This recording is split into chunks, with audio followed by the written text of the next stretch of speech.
Who doesn't love a gorgeous green lawn? Now you're thinking about putting a sprinkler system in to keep it looking like a golf course. That's great and all, but do you know what that's going to do to your foundation? Stick around, we're going to tell you.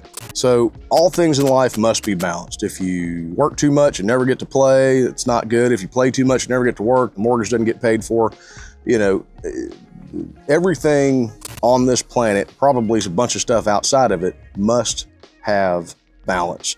And your soil is no different. Moisture plays a key factor in the expansive clay soils that your house is sitting on if you live in the greater Houston area, right where I'm at. I don't know if you can see it behind me, but there's a big pile of clay dirt we just dug up, and it is sticky, slick, nasty, expansive, what they consider, the technical term being fatty clay soils. So I'm not gonna try to put you to sleep here, because I mean, I could do the technical lullaby and everybody could go count sheep for a little bit. But what happens in a nutshell is as these soils retain moisture, as they become wet, they expand. As they lose that moisture and dry out, they contract.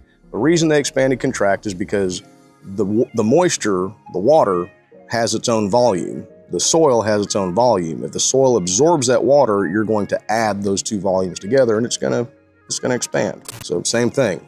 You lose moisture, water goes away, everything starts to contract. This expansion and contraction of soils in the ground that supports your house cause the house to kind of float a little bit. You get these seasonal flexes. So the topic of this video is sprinkler systems, and are they good, bad, or indifferent for your house? I'll be the first one to tell you, I mean, you think I'm a Bible thumper gutter salesman, you think I'm a Bible thumping sprinkler salesman. I don't do either one of those things. I've installed one set of gutters in my life, and I've installed one set of sprinklers in my life, and that's the only set of gutters and sprinklers I'll ever put on. So don't come looking at me to install your sprinkler system. But I can tell you that they are worth their weight in gold as far as protecting your foundation. Now, we talked in a previous video about drainage and gutters and all that. Let's not overcomplicate things. Let's talk about dry soils. What causes dry soils? Heat and, well, the lack of rain. Like today, we're underneath this, back into my SUV here because it is hot today. And they said something about a cool front coming through, and they were lying to me. Well, at least they weren't talking about here. They were talking about somewhere else, and it must have been at least. It is hot. So, it's like if you take a piece of chicken and put it in the oven and you turn the heat up a little too high, what happens? It dries out. It's tough to eat. Nobody likes it.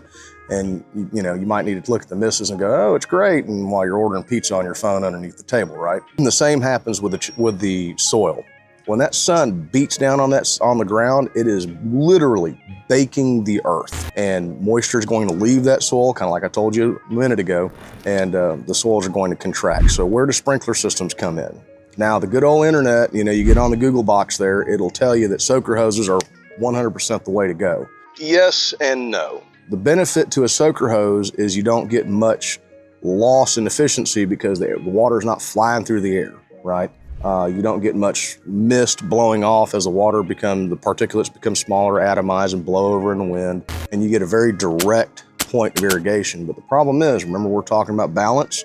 If I irrigate real good here and I don't irrigate anywhere else, what good did that do me? Sprinkler systems, when installed properly, and look, I'm not a sprinkler expert. Just because I have one at my house doesn't mean I'm a sprinkler expert. Just because I've hit the heads of the lawnmower once or twice and have had to run to Home Depot and go fix them doesn't make me an expert on sprinkler systems. You want to irrigate the lawn as evenly as possible. You want the spray to go cover all four corners and make sure that we get a nice even spray of water. In the hot, dry summer months like we're in right now, that is imperative, and can you get hydrometers and can we look at the actual moisture content and create data logs and everything? Yeah, you can, but your average and ordinary homeowner, myself included, ain't gonna do that. So the easiest way, the rule of thumb as I call it, is keep it looking like a golf course. Keep the grass green, keep it happy. Happy grass means happy soil. What that does is that reduces the amount of subterranean moisture loss, right? Because we're adding moisture to the soil, and that reduces the risk of seeing those drastic contractions in the soil causing shifts to your foundation. My grandmother used to tell me you can never have too much of a good thing. Well, sorry, Grandma, it's not true. You can have too much moisture. Now we're wandering over into the other video about drainage we talked about. You can overwater the lawn. Now, a lot of times the grass won't reflect that. It'll be nice, green, lush, looking great. But if you start, when you walk through the yard and you can feel your feet kind of sink in it because it's real soft, that's a good indication that you might be overwatering. If you have areas that are ponding, that could be a good indication that you're overwatering. If you have areas that have a bunch of mildew or even algae growing, that's a definite sign that you got way too much moisture. So too much water can be a bad thing. Now we're wandering into the territories of having, making sure we have good drainage, making sure that everything runs away from the house, we don't have any ponding, things like that. So modulate your system, and every home's different, every system is different, it's all different. So what works for Joe might not work for Bill, right? Make sure to monitor it and adjust your system accordingly so that you've got good hydration, but you're not overdoing it. One of the downfalls to overwatering is you can cause the soils to become oversaturated. Now you'd have to overwater a lot to do this, but you could cause the soils to become supersaturated or oversaturated.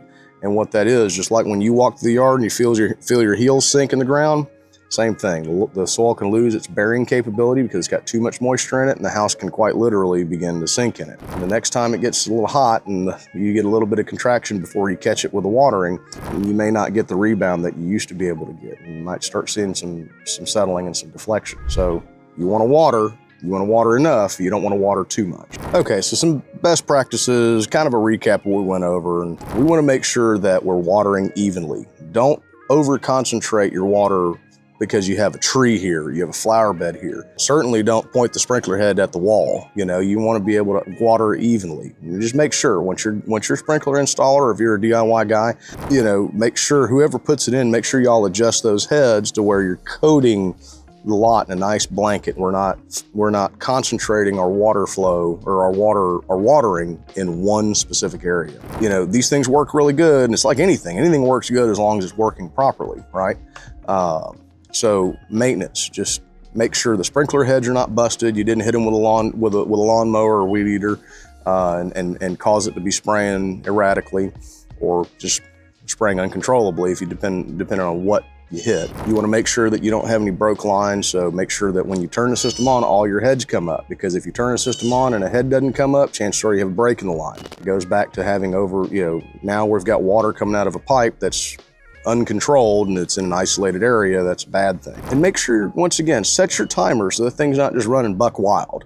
My system's set for 2:30 in the morning, and my front yard does 2:30 in the morning. It's about a 30-minute cycle. My backyard starts at 3 o'clock, and that's about a 45-minute cycle. I got a bigger backyard than the front yard. So just make sure that you're timed right. I guess the bottom line really is just good system maintenance. Make sure that your sprinkler system is functioning as intended, and all of your zones are working like they're supposed to, and you're getting good coverage, and you're not over covered. All right, folks, sprinkler systems don't fix foundations, okay? They're an aid. It's kind of like a multivitamin. You pop them once a day, you start feeling a little bit better, but that's not the end-all, be-all. If you're seeing the typical signs of foundation settlement, doors hanging up, cracks in the walls, all the stuff that would say, hey, I might have a foundation problem, do yourself a favor, give CoreTech a call, let one of us come out and take a look at it, and we'll figure out what's going on free of charge and kind of set you on the right track.